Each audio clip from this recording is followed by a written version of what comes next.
And now I would like to hear a few questions before I start asking a few questions.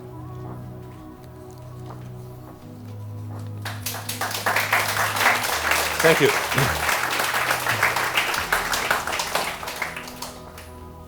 Please feel free. Of course you can. So I'm a little bit puzzled why this is the willless status. Actually, is the will reflect in the art? Very good.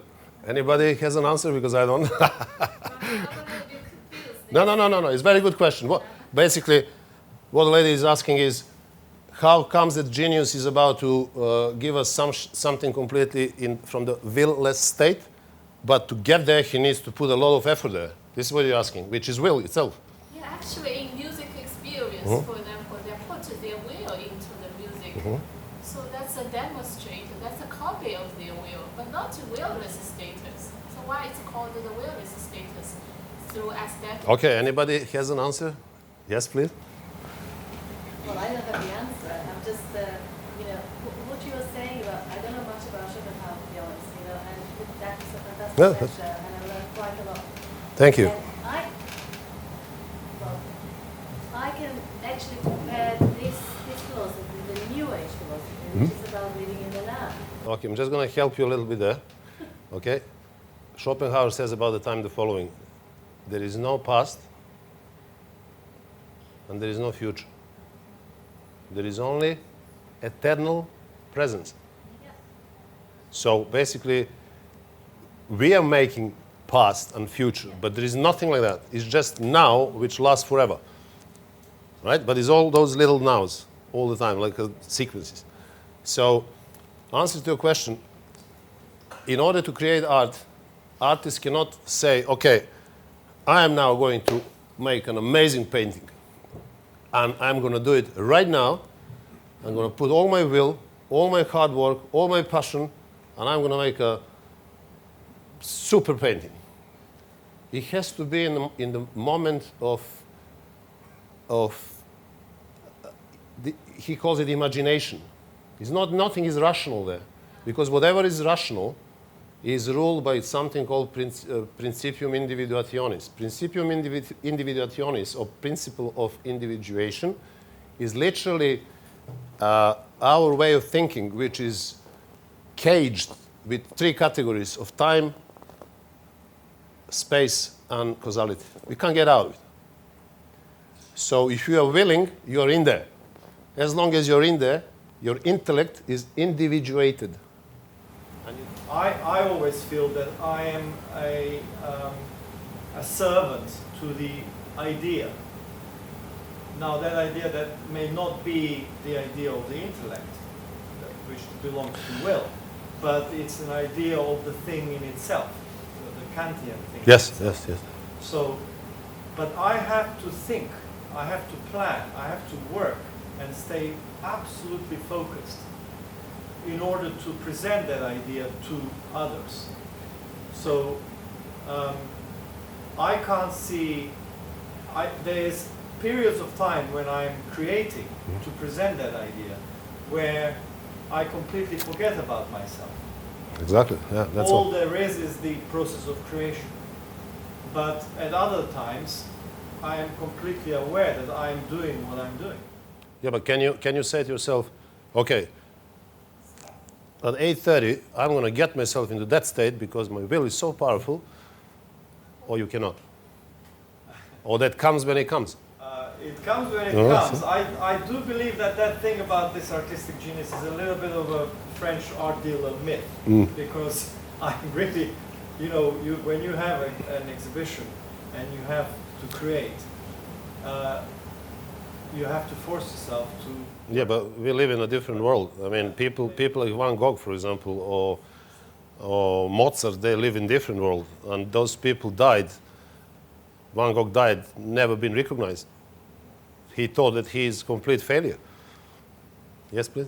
But how can we, having heard what you've said and having heard what an artist, Armando, said, how can we apply to our everyday lives. Can we apply that with being focused on our work? Say, for example, if I love what I'm doing, if I love my work, I'm experiencing maybe just a slight thing of what the genius experiences while he's actually creating. If I'm reading a subject that I love, can I, and I'm not reading it because of any interest, I'm reading it to enrich myself because That's is my interest. Yeah, but that's interest. This is the problem. This is why he picks up exactly artistic experience, not as much as creation, compassion, and asceticism, because this is what he eliminates, no interest. Because as long as you have an interest to be a better person, to be a generous, compassionate being, you want to be that. The will is talking. So there is nothing to free you from the will. You are absolute representative of the will. This is why art is so highly valued in all these mainstream philosophies. Yeah, but that moment of epiphany, I also write, and I can't. She knows. I have to do it today. I sit down. The whole day. I just can't do one page. And then the time will come. I just sit down in the morning and I go flying. As Nietzsche would say, the thought comes when the thought wants to come, not when you want it to come.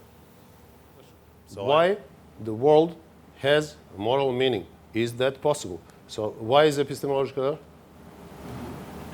Well, because the way in which we develop our awareness of the human spectrum is very varied, and it depends upon the individual in actually coming to terms with their experience.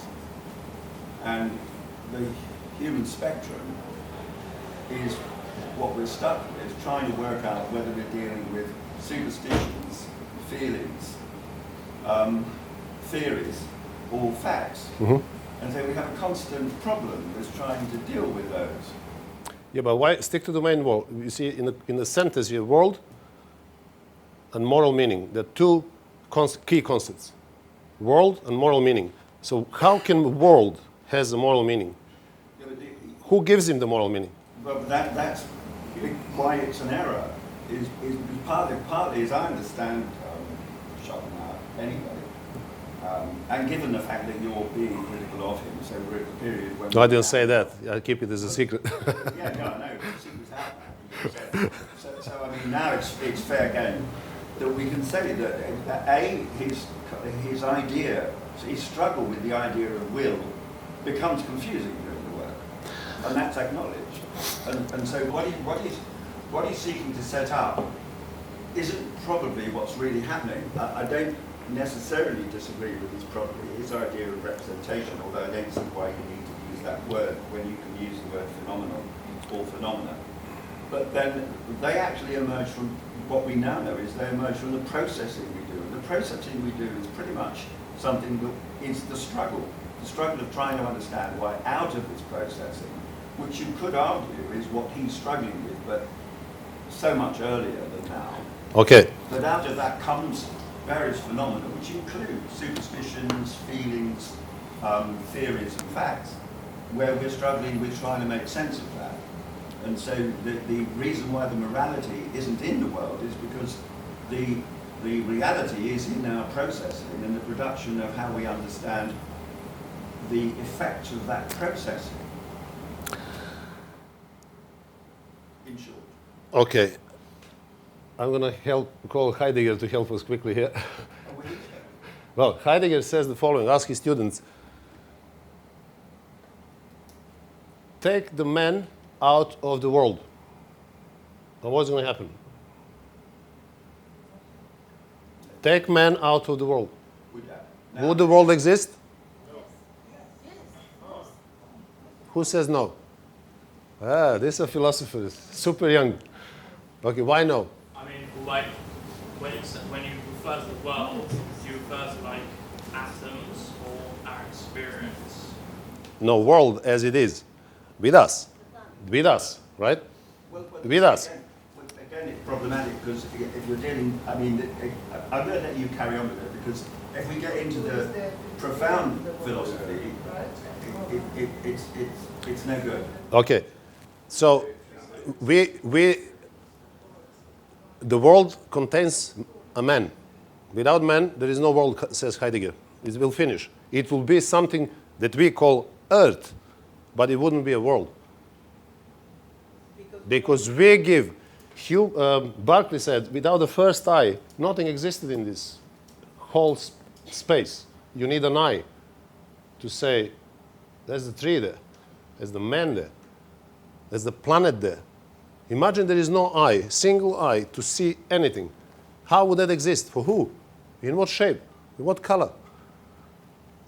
These are the problems, philosophical. Now, this is subjective idealism. So now, the moral meaning can only exist as long as the man is in the world. But the man is objectified will. Now, his first premise is that that will is blind, purposeless, aimless. But the moral, normative relationship to anything has to have a goal, norm. And that cannot be purposeless, blind, and aimless. Because it's purposeful, very accurate, and it's got an aim. So that's the problem with him. That's the problem with the original quote that he says the world has to have a moral meaning, otherwise it's absurd. Because you say suffering is like when we're thinking, when man's thinking, Mhm. suffering. Mhm. So when we're not thinking, oh, is there? Like when we are asleep. Not so much. Yeah, I mean, not. I suppose, yeah, unconscious. Yeah. Yeah, thinking. Sorry? You- Acceptance in your situation in your life. That's what isn't that surely? But you're accepting suffering, so suffering's really Well, like you're talking about sexual You say desire. sexual No, no, no. Just to answer the question, when we are thinking, when we apply our logic, we can't think without three categories of time, space, and causality. And this is what makes us individuals. This is what creates plurality in the world. Without human, there is only will. There is unity. Everything is the same. Blind, purposeless, striving. There is nothing else there. Nobody complains. Animals jumping around, killing each other, devouring each other. Nothing is wrong. Everything is fine. They are fighting for survival. No problem. But the man comes in and creates that individuality. And then we have an issue. But doesn't create that individuality with his innate forces, with love, with compassion. He does it with the mind. Because he says, I want to be the child of the father of my own child. He needs to have my name. You have to be my wife and you have my surname. I'm an individual. This society is built on individuals. Liberal society. We'll talk one day about it. Right? But this is where the problems start. With individuation, with separating yourself from the others. This is why he says when you are compassionate, the difference between I and them disappears. We're all the same. And you start feeling that you're denying the will because you are becoming everyone. And that's a great feeling. This is the feeling of community, for example. Extremely powerful bond, communal feeling. Communitarian societies are based on it. This is all about culture. When we talk culture, there is no such thing as a human culture. There are many different cultures in the world. But they are like individuals. They're different cultures, different nations, different. And that's the problem. So Schopenhauer is not that far from the truth. That individuation in form of physical individual, family, nation, race, whatever, that's the problem. So how do we overcome that? Compassion is one of those issues. He didn't know what multicultural society is in his days, in the beginning of 19th century. He didn't know many things that we know now, but we can use his knowledge and his experience and his suggestion and speculation and, ideas to try to make something out of it. Something we accept, something we criticize. This is philosophy all about. And we were talking tonight about things which are actually relating to every single one of us. And this is just the beginning. The following talks will be much more relating. I would like to talk next time about his Schopenhauer's philosophy of art. Art is an amazing issue. And I wish more people know about art. Even the artists, I talk to lots of them, they don't have a clue about art. They don't know what's going on. Why? Because they never attended the class of philosophy or read a book or something. Correct? You may be exceptional, but how many do you know like that? Catharsis. Go and ask anybody what catharsis is. Who is Aristotle? What is Attic tragedy? And they call themselves artists. And they should know that. They should know what's going on. What is creativity?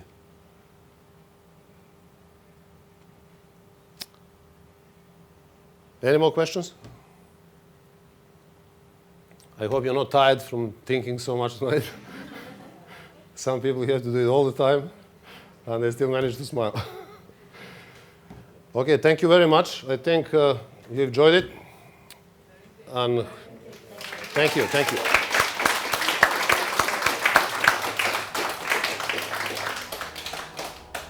And I hope to see you soon. Next time, if you don't mind, we can talk about art, aesthetics. Extremely important and interesting subject.